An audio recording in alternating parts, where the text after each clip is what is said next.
Hi, ഞാൻ Zayed Payyanur, സൈക്കോളജിസ്റ്റാണ്.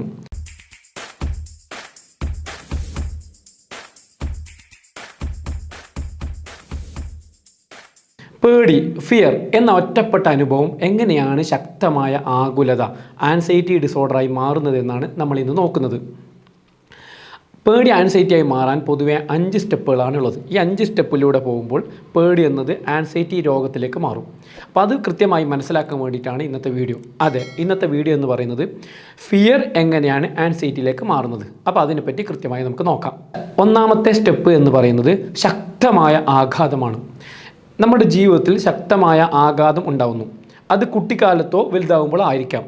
പക്ഷേ അത് നമ്മുടെ മനസ്സിനെ പിടിച്ച് കുലുക്കിയിട്ടുണ്ടാവണം. അങ്ങനെയുള്ള ഒരു അനുഭവമാണ് സ്റ്റെപ്പ് 1. ഉദാഹരണം പറയുകയാണെങ്കിൽ, കുട്ടിക്കാലത്ത് ഒരു ലിഫ്റ്റിൽ നമ്മൾ കുടുങ്ങിപ്പോകുന്നു.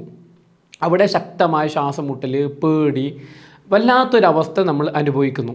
ഇതാണ് ശക്തമായ ആഘാതം. ഇങ്ങനെ ഉണ്ടായിക്കഴിഞ്ഞാൽ രണ്ടാമത്തെ സ്റ്റെപ്പിലേക്ക് പോകും. എന്താണ് രണ്ടാമത്തെ step? Faulty learning or conditioning. അതായത് ഈ അപകടത്തെ തെറ്റായി പഠിക്കുന്നു. ആര്? നമ്മുടെ ബ്രെയിനിലെ അമിഗ്ദാല എന്ന പാർട്ട്. അതായത് അമിഗ്ദാല എന്ന പാർട്ടിൻ്റെ പ്രത്യേകത എന്ന് പറഞ്ഞാൽ ഭയം ഉണ്ടാക്കുന്ന കേന്ദ്രമാണ്. അവിടെ ഒരു തെറ്റായ ഒരു ലേണിംഗ് നടക്കുന്നു. എന്താണ് ആ തെറ്റായ ലേണിംഗ്? ലിഫ്റ്റ്, അപകടം, മരണം. അതായത് ലിഫ്റ്റ് എന്നാൽ അപകടമാണ്, ലിഫ്റ്റ് എന്നാൽ മരണമാണ് എന്നൊരു ചിന്ത ഉണ്ടാക്കുന്നു. അപ്പോൾ അതുകൊണ്ട് തന്നെ ഇവിടെ പേടി പോയി കഴിഞ്ഞാലും പേടി ഉണ്ടാക്കുന്ന സാഹചര്യം അവിടെ തന്നെ നിലനിൽക്കുന്നു. അതായത് അതിനെ കോപ്പി ചെയ്യുന്നു. ഇതിനെ പറയുന്ന പേരാണ് സെൻസിറ്റൈസേഷൻ. അതായത് പേടി ഉണ്ടാക്കുന്ന സാഹചര്യത്തിൽ നിന്ന് നമ്മൾ മാറിയാലും നമ്മളെ ബ്രെയിൻ ഒരു തെറ്റായ ധാരണ, വിശ്വാസം വെച്ച് പുലർത്തുന്നു. അങ്ങനെ അവിടെ അത് ഫിക്സായി നിൽക്കുന്നു. ഇനിയാണ് മൂന്നാമത്തെ സ്റ്റെപ്പിലേക്ക് പോകുന്നത്. മൂന്നാമത്തെ സ്റ്റെപ്പ് എന്ന് പറയുന്നത് ആൻറ്റിസിപ്പേറ്ററി ആൻസൈറ്റിയാണ്. അതായത് മുൻകൂട്ടിയുള്ള പേടി. ശരിക്കുമുള്ള ആൻസൈറ്റി തുടങ്ങുന്നത് ഇവിടെ നിന്നാണ് കേട്ടോ. ഇവിടെ ഇതുവരെ നടന്നതൊക്കെ പേടിയാണ്. ഇനി ആൻസൈറ്റിയിലേക്ക് കടക്കാൻ പോവാണ്. ഉദാഹരണം പറയുകയാണെങ്കിൽ, നേരത്തെ വ്യക്തി ലിഫ്റ്റ് കാണുമ്പോൾ മാത്രമല്ല, ലിഫ്റ്റിൽ കയറേണ്ടി വരുമോ എന്ന് ഓർക്കുമ്പോൾ തന്നെ പേടിക്കുന്നൊരവസ്ഥ. അങ്ങനെ ഉണ്ടല്ലോ. അതായത് ലിഫ്റ്റിൽ കയറൊന്നും വേണ്ട, പക്ഷേ ലിഫ്റ്റിൽ കയറേണ്ടി വരും എന്നുള്ളൊരു ചിന്ത ഉണ്ടായാൽ പോലും അങ്ങനെ പേടിക്കുന്ന അവസ്ഥ. ഇങ്ങനെയുള്ള സാഹചര്യത്തിൽ അപകടം നമ്മുടെ മുമ്പിലില്ല, പക്ഷേ മനസ്സ് അപകടം ചിന്തിക്കുന്നു. ഉദാഹരണം പറയുകയാണെങ്കിൽ, നമ്മൾ മാളിൽ പോകുന്നൊരു സാഹചര്യം ഉണ്ടാകുന്നു. അപ്പോൾ തന്നെ മനസ്സ് ചിന്തിക്കുന്നു, മാളിൽ പോകുമ്പോൾ ലിഫ്റ്റിൽ കയറേണ്ടി വരുമോ എന്ന്. അതായത് മുൻകൂട്ടി ഒരു പേടിയെപ്പറ്റി ചിന്തിക്കുന്ന അവസ്ഥ. നേരത്തെ പറഞ്ഞ പോലെ ഫിയർ എന്ന് പറയുന്നത് ആൻസൈറ്റീൻ്റെ ഫസ്റ്റ് സ്റ്റെപ്പിലേക്ക് ഇവിടെ കടന്നു. ഇനി നാലാമത്തെ സ്റ്റെപ്പാണ്. എന്തായിരിക്കും നാലാമത്തെ സ്റ്റെപ്പ്? ഒരു സംശയമില്ല, അവോയ്ഡൻസ് സൈക്കിൾ.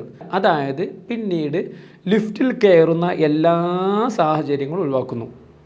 മാത്രവുമല്ല, ഈ അസ്വസ്ഥത ഒഴിവാക്കാൻ, ലിഫ്റ്റിലുള്ള അസ്വസ്ഥത ഒഴിവാക്കാൻ സ്റ്റെപ്പുകൾ കയറി പോകുന്നു.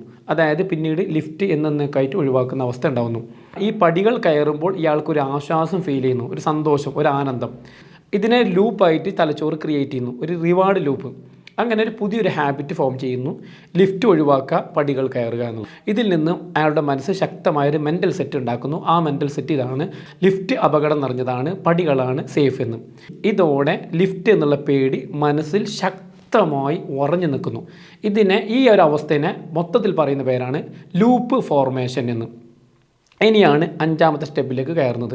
അഞ്ചാമത്തെ സ്റ്റെപ്പിലാണ് ആൻസൈറ്റി ഡിസോർഡറായിട്ട് മാറുന്നത്. അതെങ്ങനെ നമുക്ക് നോക്കാം. കാലക്രമേണ ഈ പേടി ലിഫ്റ്റിൽ നിന്നും മറ്റു പലതിലേക്കും മാറുന്നു. അതായത് ലിഫ്റ്റ് എന്നുള്ളത് മറ്റു പല അതേപോലുള്ള അവസ്ഥയിലേക്കും മാറുന്നു.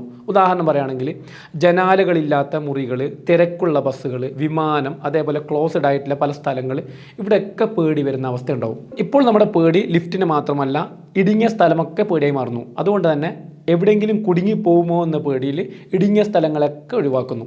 ചുരുക്കി പറഞ്ഞു കഴിഞ്ഞാൽ ക്ലസ്ട്രോഫോബിയ എന്ന ഇടുങ്ങിയ സ്ഥലത്തെ പേടിയുള്ള അവസ്ഥയിലേക്ക്, ആൻസൈറ്റിയിലേക്ക് മാറുന്നു. അപ്പോൾ ലിഫ്റ്റ് എന്നുള്ളത് മൊത്തത്തിലുള്ള പേടിയിലേക്ക് മാറുന്നു. നിങ്ങൾ ശ്രദ്ധിച്ചു നോക്കിയാൽ മതി, ഇവിടെ 5 ഘട്ടങ്ങളാണ് കഴിഞ്ഞു പോയിട്ടുള്ളത്. ആദ്യം ശക്തമായൊരു പേടി ഉണ്ടാക്കുന്ന സംഭവം ലിഫ്റ്റ്. 2, അതിനെ മനസ്സ് തെറ്റായി വ്യാഖ്യാനിക്കുന്നു, ഫോൾട്ടി ലേണിംഗ് ഓർ കണ്ടീഷനിങ്. 3, മനസ്സ് അതിനെ ആൻറ്റിസിപ്പേറ്ററി ചെയ്യുന്നു. അതായത് ഇത്തരം പേടി ഇനിയും ഉണ്ടാവുമെന്ന് മനസ്സ് മന്ത്രിക്കുന്നു, അല്ലെങ്കിൽ സംശയിക്കുന്നു, അതല്ലെങ്കിൽ സംശയം ജനിപ്പിക്കുന്നു. 4, അത്തരം സാഹചര്യങ്ങളെ ഒഴിവാക്കാൻ മാക്സിമം നമ്മൾ ശ്രമിക്കുന്നു, ആ ലിഫ്റ്റിനെ ഒഴിവാക്കി പടികൾ കയറുന്നു. 5, ഇതൊരു രോഗാവസ്ഥയായിട്ട്, ആൻസൈറ്റി ആയിട്ട് മാറുന്നു. അതായത് നമ്മളെ മനസ്സ് ജനറലൈസേഷൻ നടത്തുന്നു. ജനറലൈസേഷൻ എന്ന് പറഞ്ഞാൽ ലിഫ്റ്റിനെ മാത്രമല്ല, ലിഫ്റ്റിന് സമാനമായ ഇടുങ്ങിയ സ്ഥലങ്ങളൊക്കെ പറ്റിയൊക്കെ പേടിയുണ്ടാക്കുന്നു. അതായത് പിന്നീട് അത്തരം ഘട്ടങ്ങളൊക്കെ ശക്തമായി നമ്മൾ ഒഴിവാക്കാൻ ശ്രമിക്കുന്നു. ഒരു ഡിസോർഡറായിട്ട് മാറുന്നു. ഇങ്ങനെയാണ് ഫിയർ എന്ന് പറയുന്നത് ആൻസൈറ്റി ഡിസോർഡറായിട്ട് മാറുന്നത്. അപ്പോൾ ഇതിനെ ഒഴിവാക്കാൻ നമ്മൾ എന്ത് ചെയ്യണം എന്ന് പറഞ്ഞാൽ ഈ പാറ്റേൺ പൊളിക്കാൻ നമുക്ക് പറ്റണം. ആദ്യം തന്നെ ഫിയർ ഉണ്ടാക്കുന്ന ഒരു സാഹചര്യം ഉണ്ടായിക്കഴിഞ്ഞാൽ എപ്പോഴും അങ്ങനെ ഉണ്ടാവണമെന്നില്ല എന്ന് മനസ്സിനെ പഠിപ്പിക്കാൻ പറ്റണം. മാത്രമല്ല ആ പേടി ഉണ്ടാക്കുന്ന സാഹചര്യത്തെ നമ്മൾ വീണ്ടും നേരിടേണ്ടി വരും. അതായത് ലിഫ്റ്റിൽ പോകുന്നത് ഒഴിവാക്കുന്ന അവസ്ഥ ഉണ്ടാവരുത്. നമ്മൾ ലിഫ്റ്റിൽ കുടുങ്ങിയ സമയത്ത് വല്ലാത്തൊരു അനുഭവം നമുക്ക് ഉണ്ടായിട്ടുണ്ട്.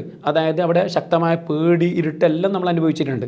അഡ്രിനാലിൻ റഷ് ചെയ്തിട്ടുണ്ട്. എന്നാൽ നമ്മൾ മനസ്സിലെ പഠിപ്പിക്കേണ്ടത് ഇപ്പോൾ ഞാൻ ലിഫ്റ്റിനെ അവോയ്ഡ് ചെയ്ത് കഴിഞ്ഞാൽ ഇതൊരു ആൻസൈറ്റി ആയിട്ട് മാറും. അതുകൊണ്ട് തന്നെ ലിഫ്റ്റിനെ ഞാൻ പേടിക്കില്ല, മാത്രമല്ല ഇതിനെ നേരിടുമെന്നുള്ള അവസ്ഥയിൽ നിരന്തരം നമ്മൾ ലിഫ്റ്റിൽ കയറേണ്ടി വരും. എപ്പോഴാണ് ഇത് പറയുന്നത്? ഇന്ന് ലിഫ്റ്റിൽ ഒരു പേടി ഉണ്ടായിക്കഴിഞ്ഞാൽ നാളെ മുതൽ അത് ചെയ്ത് കഴിഞ്ഞാൽ ആ പേടി വളരെ ചുരുങ്ങിയ സമയം കൊണ്ട് പോകും. എന്നാൽ നിങ്ങൾ അവോയ്ഡ് ചെയ്ത് കഴിഞ്ഞാൽ ഇത് ഡിസോർഡറായിട്ട് മാറും. ഡിസോർഡറായിട്ട് മാറിക്കഴിഞ്ഞാൽ അത് എളുപ്പത്തിലൊന്നും നമ്മുടെ മനസ്സിൽ നിന്ന് പോകില്ല. അപ്പോൾ അതുകൊണ്ട് തന്നെ ഈ പാറ്റേൺ പൊളിച്ചാൽ മതി. മനസ്സിലെ ചിന്തകൾ പൊളിക്കണം, അല്ലെങ്കിൽ ഈ സാഹചര്യത്തിൽ നിന്ന് എസ്കേപ്പ് ചെയ്യാൻ മനസ്സ് മന്ത്രിക്കുമ്പോൾ അതിനെ തടയണം. ഇങ്ങനെയൊക്കെ തടഞ്ഞു കഴിഞ്ഞാൽ നമുക്ക് എന്ത് ചെയ്യാൻ പറ്റും? നമുക്ക് ഫിയറിനെ ഇല്ലാണ്ടാക്കാൻ പറ്റും. അങ്ങനെ ഫിയറിനെ ഇല്ലാണ്ടാക്കി കഴിഞ്ഞാൽ ആൻസൈറ്റി ഉണ്ടാവില്ല. എന്നാൽ ആൻസൈറ്റി ഉണ്ടായിക്കഴിഞ്ഞാൽ നിർബന്ധമായിട്ട് നിങ്ങൾ തെറാപ്പി ചെയ്തിട്ട് മാറ്റിയെടുക്കേണ്ടി വരും. വീണ്ടും കാണാം. നന്ദി.